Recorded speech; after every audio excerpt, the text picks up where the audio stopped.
This is Speaking of Writers. I'm Steve Richards. The book is On the Vengeance Trail. The author, Richard J. Coffey. A homesteading family consisting of a mother, father, and their son Colt have their quiet life interrupted with the arrival of a wounded bounty hunter named Jeb. The mother removed 2 bullets and nurses him back to health. While recovering, he teaches the son the art of the fast draw with a 6-shooter. When the bounty hunter was fully recovered, he accompanied the son into town for supplies. On their return, they find the cabin burnt, mother dead and father dying. Before the father takes his last breath, he describes the killers and gives the names he overheard. Colt and the bounty hunter Jeb team up to go on the Vengeance Trail. Richard Coffey grew up on farms and a horse ranch. He drove a taxi as a summer job. He spent his life working as a tool and die maker. Joined the Masonic Lodge, as did his grandfather, father, and son. He is married to his trail riding partner for over 46 years. Happy to have Richard Coffey join me now here on Speaking of Writers. Welcome to this program, Richard. Thank you very much. Glad to be here. So what inspired you to write this book? Well, I always wanted to dedicate a book to my grandfather. He's the one that started me reading Westerns. And first off, it was, mainly it was Louis L'Amour's. He gave me the first book to read probably when I was, 13 or 14. So I've been reading Westerns for over 50-some years. So I decided during COVID, when we're all on lockdown, to write my own and dedicate it to my grandfather. Richard, what's the main message you would like to get across with this book? Well, probably the main message is, as you go through the book, the heroes, if I can call them that, Jeb and Colt, they are always looking out for the underdog. They're saving the small farmers from, large ranchers, land grabbers. They've looked after a gypsy family that was being picked on by, ranch hands that just didn't care for their culture. So, the main message is just to accept all cultures and be friends to all. Even through the book, they're friends with the Native Americans, and it's just that they go through the whole book or the whole story, looking after the underdog, correcting injustices, you might call it. How did you create Colt and Jeb? Colt, I decided I was playing with the name Colt as a play on words first with, the gun Colt. So I originally was going to call it, the day of the gun, and meaning, you'd have Colt, the character, and the Colt, the gun. But then I ended up changing it to On the Vengeance Trail, but I still kept the name Colt. And then as for Jeb, that was my grandfather's nickname, or what you might call his brand. His name was James Ernest Blatchford, but he would put Jeb on everything he owned. So we always knew him as Jeb. Chatting with Richard J. Coffey. His book is On the Vengeance Trail. I want to talk to you about the importance of water and potable water. Yeah, well, it's like all ranchers or, farmers or whoever. The importance of water is so important, even like in today's standards, with, for all of us to have, potable water to drink. And one thing that's sort of close to my heart is the fact that, still today we have reservations without potable water. And it's just a shame, it's just not right. Richard, what about the importance of supporting family and friends being a great investment?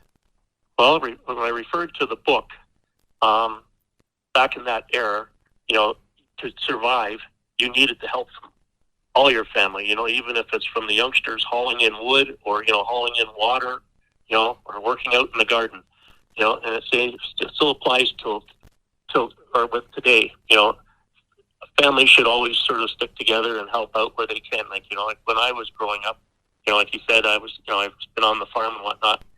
We never really got a wage. We just sort of did what we had to, and, we looked after things that needed done.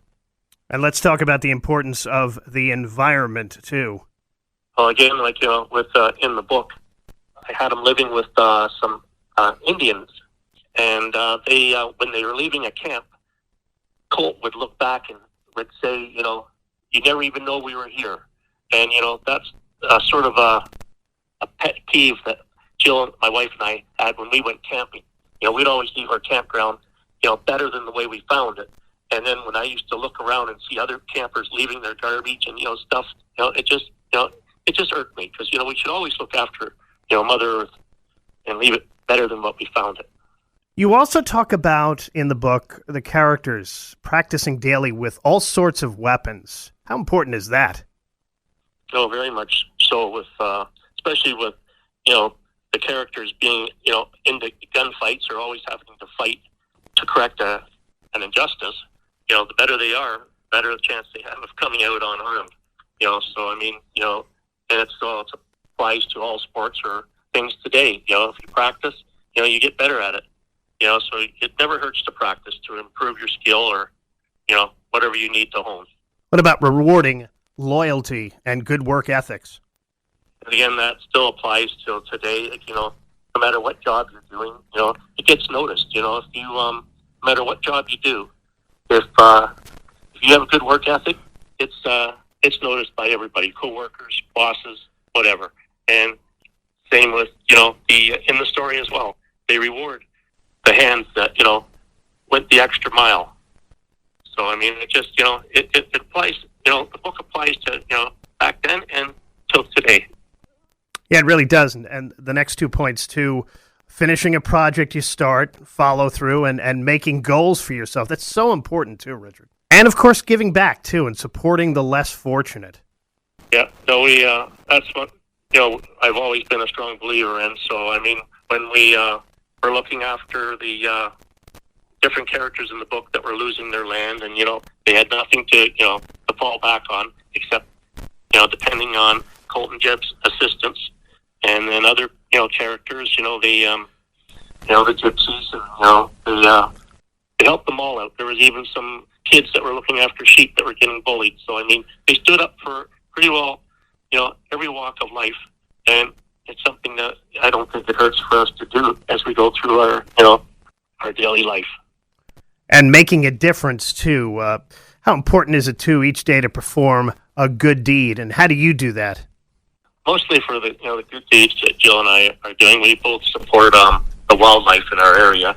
We look after helping out different resorts or whatever you want to call it, wildlife centers that are always in demand of are always looking for donations or for money to help support them. So we support that quite a bit. Plus, we're big fans of feeding the birds. So, I mean, we probably spend a couple $100 a month just feeding birds. Did you always want to become a writer? And, Richard, did you always know that you were a pretty good storyteller? Not really. This was my first kick at the can. And I think the big thing is you have to enjoy what you're doing. And right from the get-go, I know the wife got up one morning. I'd already been up a couple hours earlier, about 5. She goes, "What are you doing?" I said, "I'm writing a book." She goes, "Oh, okay."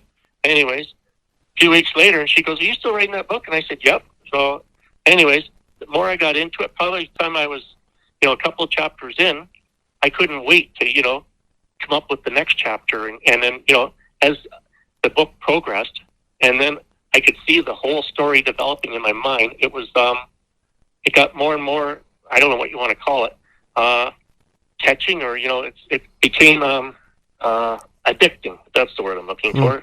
I got addicted to writing it just because I couldn't wait for it to see where it was going to take me. Did you use an outline, or you just let the story unfold as you were writing it? No, it was just sort of write, get the mashed potatoes and, the meat and potatoes down on a plate, and then I sort them out, as I went. And, and I figured, okay, I can go from here on this one, or, I can go back and edit that and take that on a different route. But, I mean, I did a lot of editing and, going back and cutting and pasting, but eventually, I knew where I was going, and by the, there's 20 chapters. By the 10th chapter, it was pretty well formed in my head, and away I went. And what was that feeling like when you finished this project? Oh, it was great. When I finished it, it was like I couldn't wait to tell anybody. I was so excited, and it was quite an ordeal. And it's something that I wouldn't say I've always wanted to do, but once it was completed, it was such a feeling of accomplishment. And you have that first book done now. Are you working on another book? And if so, can you give us a sneak peek into what that's going to be about? Yeah, it's I'm writing a sequel to this one, which involves the same characters, Colt and Jeb. They both have they've made their home in Santa Fe, and the next book is called On the Outlaw Trail, and it starts out with the bank in Santa Fe being robbed, and the banker and the sheriff, which is, I say long-term friends, a couple of years, to Colt and Jeb, were killed. And so Jeb and Colt, they go to town, get the details, and they end up going on the outlaw trail with their 3 ranch hands that are now in disguise of Vasqueros. All right, so there's more to come from Colt and Jeb, but we'll enjoy this one now. On the Vengeance Trail is the book. Richard Coffey is the author. By the way, you can purchase this book at writersrepublic.com. That's writersrepublic.com. Anywhere else, Richard, they can purchase it? Barnes & Noble, and I believe Amazon. And Amazon, too. Again, the book is On the Vengeance Trail. The author, Richard Coffey. Richard, thank you so much for joining me. Well, thank you very much.